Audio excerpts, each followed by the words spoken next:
Good day! I greet you in the precious name of Jesus Christ. There are 3 areas in one's life where you need to learn to have realistic expectations. First, you need to have realistic expectations of yourself. Be realistic in the expectations you set for yourself.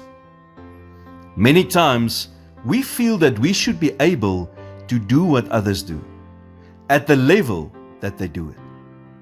But if that is not what God wants for your life, you will not excel at it.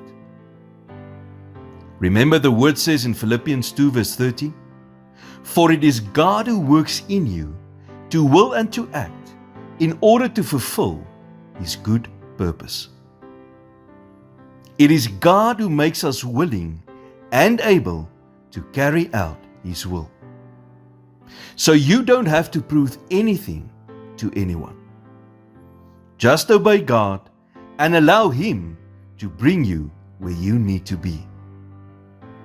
You will always be disappointed if you expect to excel outside of your gifts and calling. Second, you must have realistic expectations in your relationships with others. Making yourself responsible for someone else's happiness or them for yours only leads to a life of frustration. Remember, if people don't have the right outlook on life, neither you nor 100 other people like you will ever make them happy.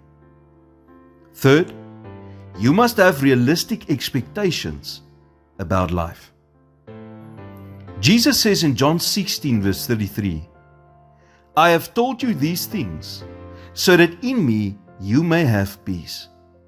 In this world you will have trouble, but take heart. I have overcome the world." As long as you are in this world, you will have problems. No one is immune to problems. But don't worry. God has everything under control. Just learn to be realistic.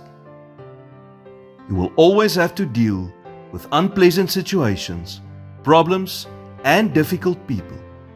But it is your attitude, not theirs, that determines whether you enjoy life or not.